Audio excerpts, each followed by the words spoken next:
ना सीधी सी इक्वेशन काम करती है पूरी दुनिया में कि अगर किसी का नुकसान हो रहा है ना तो किसी ना किसी का तो फायदा हो रहा होगा। अब जैसे 22 अप्रैल 2025 को पहलगाम में इतनी बड़ी घटना को इन हरामजादों ने अंजाम दिया, धर्म पूछ के निर्दोष लोगों को मौत के घाट उतार दिया, 26-27 लोगों को मौत के घाट उतार दिया, धर्म पूछ के पैंट उतार के और कनपट्टी पे गोली मारी और वहां पे खून खान कर दिया। और मतलब बहुत ही विभत्स घटना है ये हिंदुस्तान के इतिहास में, शायद ऐसी घटना, क्योंकि मैं शायद पहली घटना ऐसी इसलिए बोल रहा हूँ क्योंकि आतंकवादी घटना तो पहले भी बहुत बार हुई है, लेकिन इस तरीके से जैसे बोलते थे लोग कि भाई आतंकवाद का कोई धर्म नहीं होता, लेकिन इन लोगों ने अच्छे से धर्म बताया। इस बारे में मैं पूरा पिछली अपनी वीडियो में बता चुका हूँ कि किस तरीके से इन लोगों ने एक धर्म स्पेसिफिक का नाम लेकर उन लोगों को मारा है। पता है आपको एक चीज बताऊं मैं, बलूचिस्तान जब हम आजाद हुए ना अंग्रेजों से 1947 में, तो बलूचिस्तान एक अलग से देश था और वो सिर्फ 227 दिन खुली हवा में सांस ले पाया, मतलब कि एक आजाद देश के रूप में 227 दिन।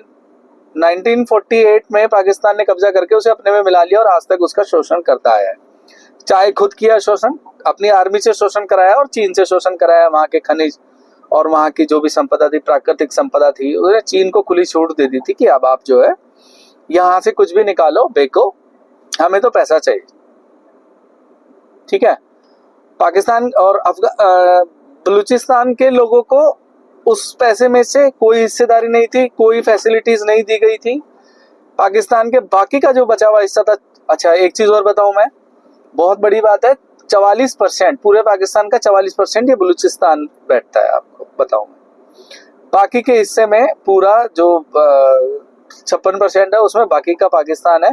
ये बलूचिस्तान, खैबर पख्तूनख्वा, ये आता है 44% के करीब। इस 44% में इनकी जो संसद में हिस्सेदारी थी, इन लोगों का रिप्रेजेंटेशन केवल 6%। इन लोगों का कहना था कि यहाँ पे आबादी नहीं है इसलिए इनका 6% रखा है, और बाकी तो जो पंजाब है, सिंध है, स्पेशली पंजाब का तो बहुत ही ज्यादा बोलबाला कि इनकी जो सेना है उसमें भी ज्यादातर लोग पंजाबी हैं। जो हुक्मरान है वो भी ज्यादातर पंजाबी है, और बहुत ही प्रॉस्परस स्टेट या प्रॉस्परस एरिया है पंजाब का। सिंध और पंजाब का एरिया है, बहुत ही ज्यादा प्रॉस्परस है, हर तरह की फैसिलिटीज है। तो बलूचिस्तान का पूरी तरीके से इन्होंने ना शोषण किया है।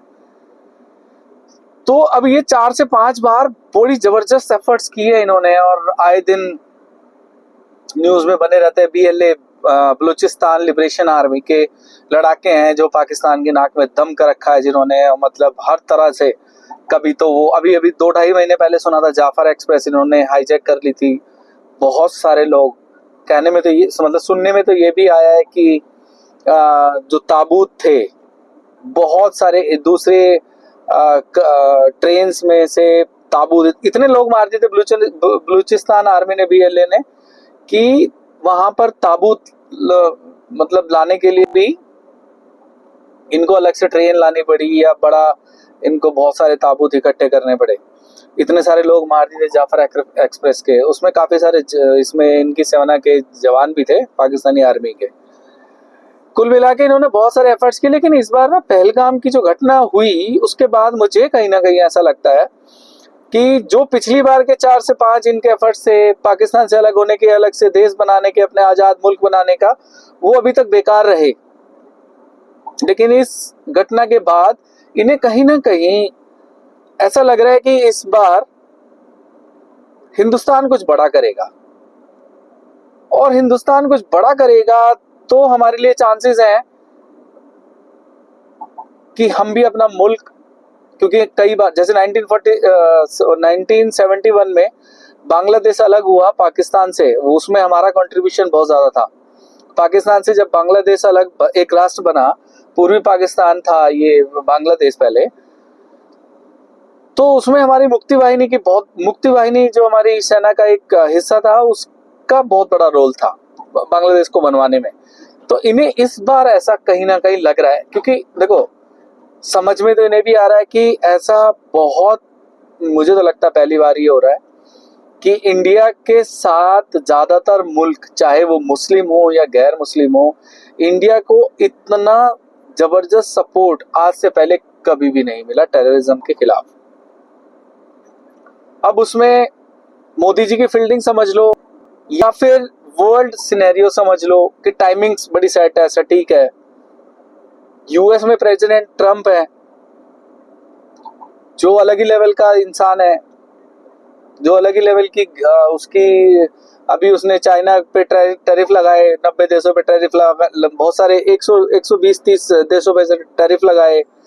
फिर उसके बाद 90 दिन का उनको सबको रिलैक्स दे दिया, लेकिन चाइना पे और ज्यादा बढ़ा दिया।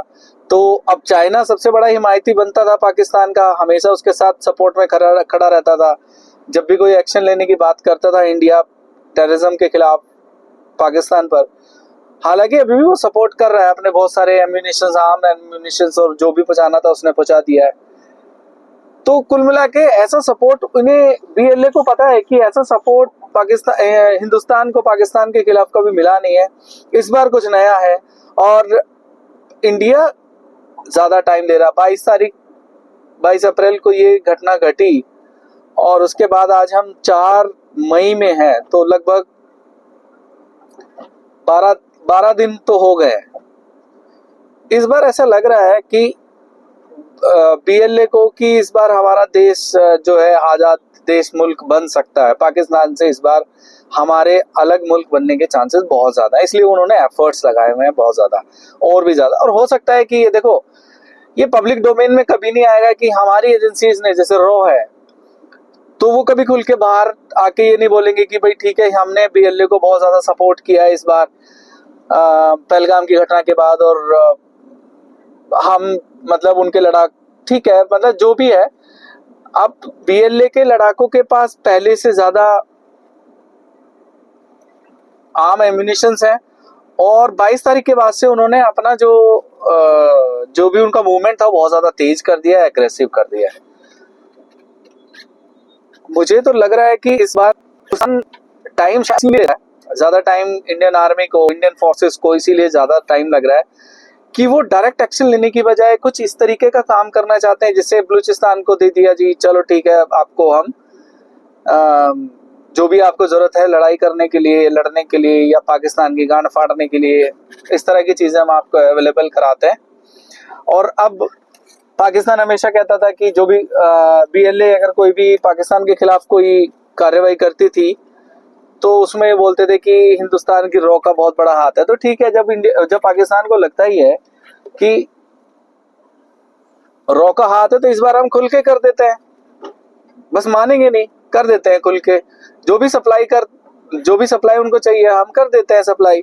तो कुछ इस तरीके का सिनेरियो इस बार शायद बनता हुआ दिखाई दे रहा है ना। और बाकी क्या आने वाले टाइम पे सबको पता चलेगा। बीएलए किस लेवल तक इस बार एग्रेसिव हो सकता है, ये डिपेंड करता है हमारे लोगों पर, हमारी सरकार पर और रॉ पर, और वो सब देखने को मिलेगा बहुत जल्दी। मेरा जो मेन था, मुझे कई दिन से ये चीज खटक रही थी कि बीएलए के जितने भी एक्शंस थे वो अब कुछ 22 तारीख के पहलगाम की घटना के बाद बहुत ज्यादा तेज हो गए, तीव्र हो गए हैं, उनका मैग्नीट्यूड, उनकी इंटेंसिटी बहुत ज्यादा बढ़ गई है, क्योंकि अब उनको ना बहुत ज्यादा उम्मीद है। लेकिन वो डायरेक्टली ये तो नहीं बोल सकते, कोई भी नहीं बोलेगा यार इस चीज को लेके तो, कि पहलगाम में जो आतंकवादी घटना हुई इंडिया के साथ और उसका मतलब उसकी हमें खुशी है, ऐसा तो कोई नहीं बोलता है। लेकिन कहीं ना कहीं अंदर खाने ना उनको लगता है कि यार अब हमारे पास गोल्डन चांस है, गोल्डन अपॉर्चुनिटी है पाकिस्तान से खुद को अलग करने के लिए, और इंडिया इसमें हमें सपोर्ट करेगा, चाहे वो ओपनली आके करे या हिडन तरीके से करे। वो तो एक अलग सीक्रेट गेम होता है, वो चीजें आपको और मुझे शायद भी कभी पता चले 10-20 साल के बाद। लेकिन अभी जो सिनेरियो बनता हुआ दिखाई दे रहा है, हमारी फोर्सेस एक्शन लेने में थोड़ा सा डिले कर रही है, हो सकता है उनका ध्यान उस तरफ थोड़ा सा ज्यादा हो, ऐसा भी हो सकता है ना। तो देखते हैं आगे का क्या सीन बनता है। फिर मिलते हैं अगली वीडियो में, तब तक के लिए जय हिंद।